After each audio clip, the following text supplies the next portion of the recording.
안녕하세요. 원진성형외과 이선구 원장입니다. 가슴 성형을 계획하고 생각하시는 분들도 자기 가슴의 특징에 대해서는 잘 모르고 계신 분들이 많습니다.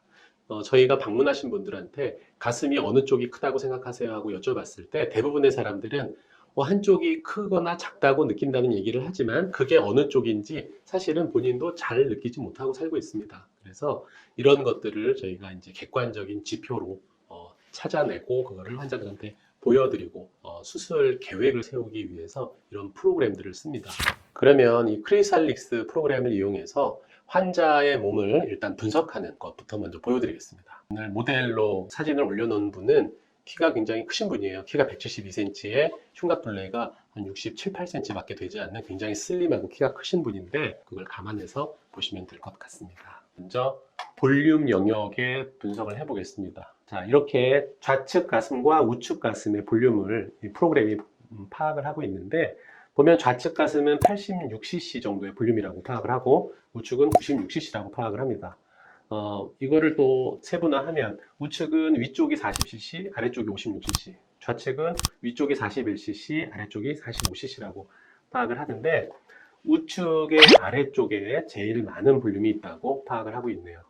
양쪽의 차이를 보면 한 10cc 정도의 차이가 나는데 보통 이 프로그램으로 판단을 했을 때 10cc 정도의 차이가 나는 사람들은 양쪽이 다르게 들어갈 가능성도 조금은 있지만 거의 대부분은 비슷한 사이즈로 들어가고요. 한 20cc 이상 정도 차이가 나는 사람들은 처음에 수술 계획을 할 때부터 양쪽에 다르게 볼륨이 들어가는 거로 계획을 합니다. 두 번째로는 이 삼각형, 양쪽 쇄골의 중앙 부위와 양쪽 유두를 연결한 선 삼각형을 그렸을 때 길이를 판단한 건데요. 오른쪽은 쇄골 중앙에서부터 유두까지의 거리가 13.3cm, 좌측은 13.6cm로 나와서 오른쪽 가슴이 왼쪽 가슴보다는 조금 더 유두가 높게 위치하고 조금 더 봉긋한 느낌이 들겠죠. 그래서 차이가 3mm 정도 차이가 나는 거로 나오는데 사실 이 정도 차이면 대부분의 환자들 중에는 굉장히 차이가 적다고 볼 수 있습니다. 실제로 차이가 많이 나는 사람들은 유두를 잘라서 움직이는 그런 수술을 같이 병행하기도 합니다. 이분은 굉장히 좋은 대칭을 가지고 계십니다. 사이즈를 늘려서 가슴이 점점 더 커지는 모양으로 바꿀 수 있고요. 지금 위에 보이는 이 230이라는 숫자가 보통은 이제 230cc가 들어가면 이 정도 모양이 나올 거다 하는 예측을 하는 건데 저희가 봤을 때 그 예측치가 100% 정확하다고 보여지지는 않습니다. 어느 정도 참고로 해서 보시면 될 것 같고요. 굉장히 몸에 비해서 커 보이는 가슴을 만들 수도 있고 몸에 그냥 어울리는 정도. 양쪽 가슴을 조금 차이 나게 넣을 수도 있어요.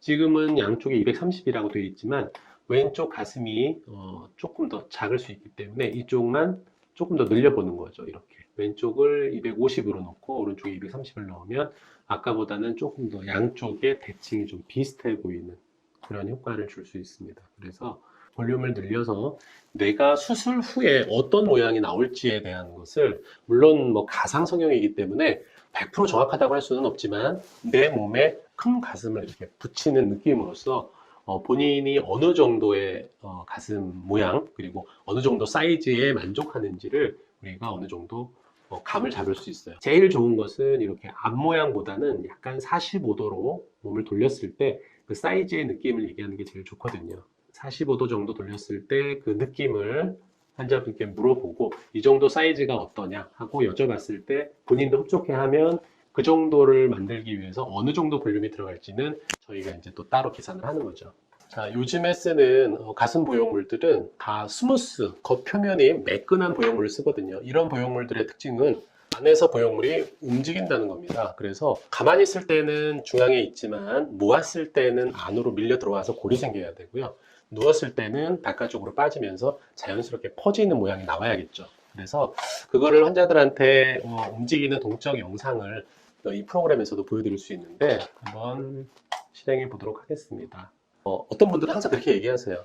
왜 가만히 있을 때 골이 안 생기냐. 그런데 가만히 있을 때는 골이 안 생기는 게 맞습니다. 모으지 않았는데도 안으로 들어와서 붙어 있으면 그거 굉장히 불편한 모양이거든요. 그래서 브래지어를 해서 안으로 모았을 때는 이렇게 안쪽으로 유방이 밀려 들어와서 중앙에 골이 생기는 모양이 돼야 되고요. 또 걸을 때도 이렇게 약간 어느 정도 유동성이 있어야겠죠. 또 누웠을 때 어떻게 자연스럽게 되냐 이건 많이 물어보시는데 누운 자세에서도 이렇게 약간 바깥쪽으로 퍼지는 느낌이 들어야죠. 이렇게 사진에 보이는 것처럼 맨 처음에 이렇게 봉긋하게 있어서 보통은 밥그릇을 엎어놓은 것 같다. 이런 얘기를 듣는 가슴은 예전에 이제 구축이 온 가슴, 그런 가슴들은 그런 모양을 하지만 최근의 가슴은 유동적인 가슴이어야 되고요. 누웠을 때는 밖으로 퍼지는 게 맞습니다. 어떤 분들은 밖으로 퍼지는 게 불편하고 이상하다고 얘기를 하는데 사실은 실제 수술을 안 받은 본인 가슴인 사람들도 누웠을 때 보면 그 사람들은 굉장히 평평하게 퍼지거든요. 그걸 봤을 때 그 수술한 사람들도 어느 정도는 약간 바깥쪽으로 빠져주면서 약간 평평해지는 게 훨씬 더 자연스러운 가슴이라고 할 수 있습니다. 이런 거. 그 환자들한테 가슴의 유동성이 이해를 시키기 위해서 보여드리는 사진들입니다. 수술을 많이 한 사람들은 이제 자기 경험에 의해서 키가 어느 정도 되고 흉곽둘레가 어느 정도 되는 사람, 얼만큼 들어갔을 때 어느 정도의 느낌이 나오겠다 하는 것을 판단을 하기 때문에 프로그램이 몇 cc를 들어갈지를 정해준다기보다는 환자한테 이해를 높이기 위해서 모양을 보여주는 거로 쓰시는 게 좋을 것 같고 실제로 얼만큼의 볼륨이 들어갈지는 그 의사의 스킬, 경험에 따라서 정하는 게 좋을 것 같습니다.